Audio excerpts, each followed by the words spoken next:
Ladies and gentlemen, the leader of the Liberal Party of Canada, Right Honourable Justin Trudeau, Prime Minister of Canada.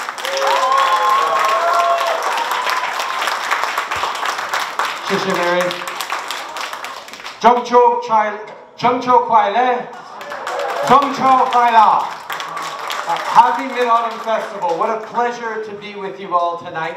I know it's still a few days away from the Mid-Autumn Festival officially, but it's good to gather now because we're also a few days away from an important moment of choice. But before we get into talking about the election, I just wanted to reflect a little bit on the past 18 months and on what we celebrate as Canadians, as Chinese Canadians, with the Mid-Autumn Festival. This is about coming together as family, as both Majid and Mary and the rest of our team embodies. It's about also reflecting on how we're there for each other throughout the generations. Elders looking out for young people looking out for elders. And quite frankly, that was the story of this pandemic. We faced terrible challenges as individuals, as communities, as a country, as a world. And Canadians in every community stepped up and pulled together.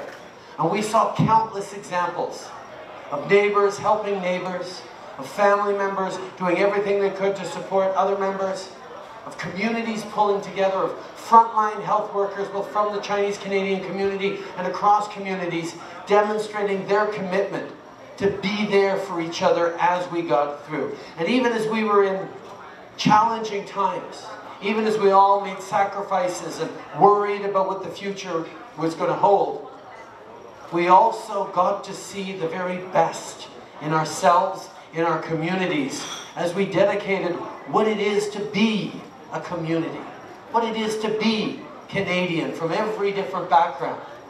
And that's that we stick up for each other. We know we get through things together, that in times of crisis, instead of everyone hiding individually, we lean on each other, we support each other. And I can't think of any community that exemplifies that as well as the Chinese Canadian community always has, which is why I'm so glad to be here with you tonight to celebrate. Because yes, we went through a very, very difficult time, but just like Canadians were there for each other, our government stepped up because we knew that supporting people who had to stay home from work because they couldn't work because we had to shut things down was really important, so we created the CERB. But we also knew it wasn't enough to just keep people at home. We needed to keep them connected to the small businesses that are the lifeblood of our communities. Places like this, restaurants and shops across the country that had to close down. Well, we needed to make sure that that closing down was just a pause, was just a hold, and that we wouldn't lose the life work of years, of generations to build thriving community businesses. So we delivered the wage subsidy to help keep restaurants and businesses open, the small business emergency loan that I know helped many, supports with rents, because we knew that being there for the community, being there for businesses, was not just the right thing to do. It was what would guarantee that our businesses, that our economy would come back strongly as soon as it could, as soon as the pandemic started to be over. And that's exactly what we're seeing. Right now, Canada has recovered 95% of all the jobs lost during the pandemic, compared to the US, where the recovery's going well there, as two, but they only have 76% of the jobs come back. We've done this together because we stick up for each other. But even as we feel optimistic now that things are getting better, we know they're not done yet. And that's why we have to take as a strong priority finishing with this pandemic for good. And the way to do that is to trust science, is to trust our doctors, and to get vaccinated. This country has procured enough vaccines for every eligible Canadian to get vaccinated. They're there waiting for all your friends and loved ones and acquaintances and business partners who haven't yet chosen to get vaccinated. So please, let them know that they should get vaccinated. It's safe, it's effective, and quite frankly, it's the only way to get through this. It's the only way to make sure we're keeping our little kids safe who can't get vaccinated yet. It's the only way we make sure we don't fall back into lockdowns. And it's the only way to make sure our economy comes roaring back strong. And that comes to the decision we all have to take as a country on Monday. Because we're all talking about how we need to build back stronger and better and do more for families and do more in the fight against climate change and do more to grow the economy and support small businesses. But that all starts with ending the pandemic for good. That's what we have to do first and foremost. And that's why it's so puzzling and disappointing that the Conservatives will not lead on vaccination. Almost 80% of Canadians, including strong membership and representation from the Chinese Canadian community, did what was right and got vaccinated. Because we know that it's not just about looking out for yourself, it's about looking out for your loved ones, it's about looking out for the community, it's about getting back to the things we love as quickly as possible. So, as a government, we took some very strong decisions, like you can't get on a train or a plane unless you're fully vaccinated. We're paying for the provincial vaccine passports to make sure that when someone comes into a restaurant, they'll know they won't be sitting beside a table with people who are unvaccinated. When you go into a gym, when you go to a movie theater, you need to know that if you've done the right things, you get to be safe. You get to be rewarded for having done the right things. That's what it's all about. And those people who still hesitate, who still resist, well, they won't get to enjoy the same things that those who've done their part for others. It seems like a very logical thing. It seems like a very obvious thing. So why do the Conservatives, under Mr. O'Toole, not say that? They can't even say that all of their candidates are vaccinated. What kind of leadership is that from Mr. O'Toole, that he says he wants to make sure Canadians all get vaccinated, but the 300 or so people that he has direct control over picking and choosing and leading, he can't even convince to get vaccinated? That's not the path forward for Canada.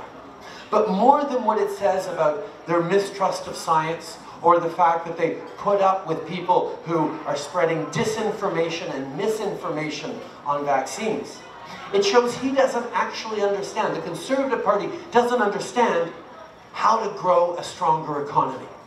Because the first thing we need to do is get things back to normal, is end this pandemic. And if he really wanted that, he'd show real leadership on vaccines, which he's not.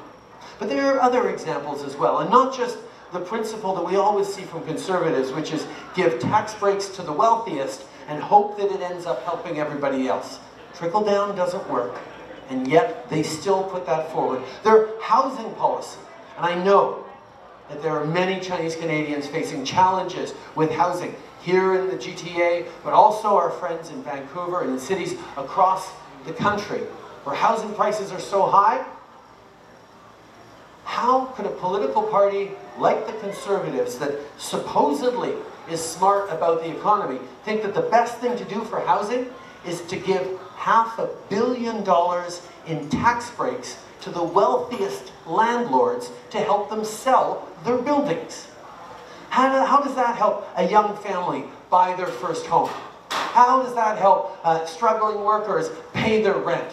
It doesn't. That's why they also don't understand how to build a strong economy by ensuring affordable housing for everyone and housing affordability. But stronger examples than that, we know how important family is to the Chinese Canadian community, to all communities. And childcare costs in this country are way too high. Tens of thousands of dollars in the GTA you can pay if you have a number of kids in over a few years. Well, we need to change that. And we've actually put forward, as a Liberal Party, a $30 billion childcare plan to sign on with the provinces that will create 250,000 new quality spaces across the country at half the price it is now by next year, and at $10 a day within 5 years. And everyone knows that's good for families, it's good for kids, but it's also, and this is where Mr. O'Toole gets it wrong when he says he's going to rip up the deal on $10 a day. He doesn't think that's something that society needs. It shows he doesn't understand the economy, because being able to have more strong women choosing to get back into the workforce, to grow our businesses, to grow our economy, is the best way to make sure Canada's economy comes roaring back. To give those choices to families is something that is necessary for the economy. So not just on the pandemic does he not understand the economy, but on childcare, he doesn't understand the economy. And the third one where he doesn't understand the economy is he doesn't understand that you can't build a prosperous country with good jobs in the 21st century if you're not fighting climate change. It's both about making sure that future generations have clean air and fresh water and continue to protect this beautiful land, but it's also understanding that the innovation, the technologies, the greener jobs, the solutions that Canada can and will be putting forward that the world needs are an amazing opportunity for growth, for businesses, for investments that will create prosperity for Canada. And yet, his plan on climate change and jobs is to go back to Stephen Harper's approach of low ambition and even less action. That's not what Canada needs either. So I know people are concerned about growing economy, with prosperity, with jobs, with opportunities for all, with supporting families, with making sure we continue to build a better future for all. Well, that is what we can do if we make the right choice on Monday. On Monday, the choice is clear for Canadians. Either we continue to move forward for everyone, or we let the Conservatives, as their slogan says, take Canada back.